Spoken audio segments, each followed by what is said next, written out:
Hello అందరికీ welcome back to Vinoda's world. ఈరోజు మన ఛానల్లో రెసిపీ వచ్చేసి స్వీట్ గుమ్మడికాయతో హల్వా చేయబోతున్నామండి. పైగా దీంట్లో వేసే ఇంగ్రీడియంట్స్ అన్నీ హెల్దీ ఐటమ్సే వేస్తున్నాను. సో మీరు కూడా లేట్ చేయకుండా మన వీడియో అయితే చూసి మీరు కూడా స్వీట్ గుమ్మడికాయతో హల్వా అయితే ప్రిపేర్ అయితే చేసేయండి.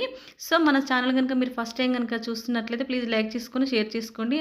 అలాగే వీడియో ఎక్కడ స్కిప్ చేయకుండా చూడండి. ఇక లేట్ చేయకుండా ప్రాసెస్లోకి వెళ్ళిపోదాం. గుమ్మడికాయ హల్వా కోసం అయితే ముందుగా గుమ్మడికాయ ముక్కలను అయితే పీల్ చేసుకొని అయితే పక్కన పెట్టేసుకుందామండి. ఇప్పుడు వీటిని అయితే తురుముకోవాలి. గుమ్మడికాయనైతే ఈ విధంగా అంతా తురుముకోవాలండి పీలర్ తోటి. ఇప్పుడైతే మనకి ఇది కొలతలతోటి కావాలి కాబట్టి ఇది మన కప్పుతోటి ఎన్ని కొలతలు అవుతుందో చూద్దాము. 1 కప్పు,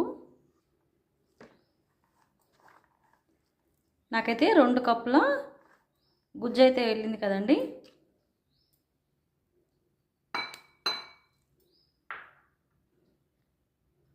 ఈ 2 కప్పుల గుజ్జుకి 1 కప్పు బెల్లం అయితే తురిమి పెట్టుకోవాలన్నమాట. గుర్తుంచుకోండి, ఇది 2 కప్పులు అయితే ఇది 1 కప్పు, ఇది 3 కప్పులు అయిందనుకోండి కప్పున్నర వేసేయండి. ఇప్పుడైతే స్టార్ట్ చేసేద్దాం. బాండీ అయితే హీట్ అయిన తర్వాత 2 స్పూన్ల దాకా నెయ్యి అయితే వేయండి. నెయ్యి అయితే హీట్ అయింది కదండి. ఇప్పుడు కొన్ని రకాల డ్రై ఫ్రూట్స్ అయితే వేసి వేయించుకుందాం.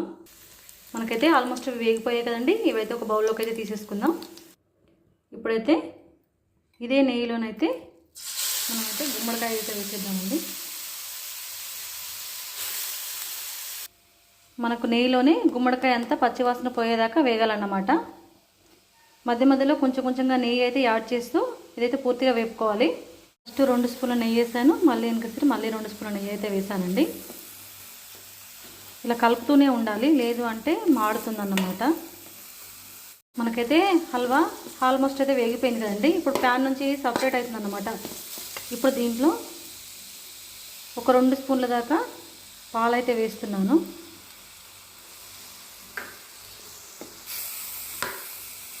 పాలైతే వేసిన ఒక 5 మినిట్స్ తర్వాత ఇప్పుడైతే బెల్లం అయితే వేసిస్తున్నానండి.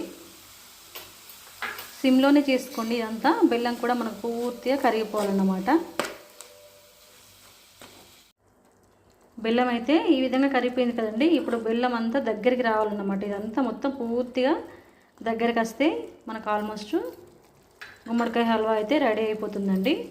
ఒక 5 మినిట్స్ పడుతుంది.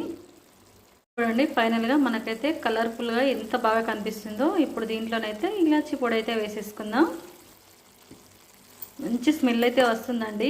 సూపర్ టేస్టీగా కూడా ఉన్నట్టుంది. వావ్! ఫైనల్గా ఇలాచి పొడి అయితే వేసేసిన తర్వాత ఇక గ్యాస్ అయితే కట్టేసుకుందామండి. చూడండి ఎంత బాగా కనిపిస్తుందో. ఫైనల్గా మన హల్వా అయితే రెడీ అయిపోయింది కదా. వీటిపైన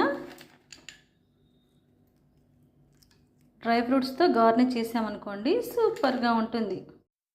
అన్నట్టు మన గుమ్మడికాయ హల్వా మీకు కూడా నచ్చినట్టుంది. ట్రై చేస్తారా? మరి ట్రై చేస్తే నాకైతే కామెంట్ అయితే చేయండి. మన ఛానల్ అయితే సబ్స్క్రైబ్ చేయడం మాత్రం మర్చిపోకండి. ఉంటా మరి మళ్ళొక వీడియోతో మీ ముందుకు.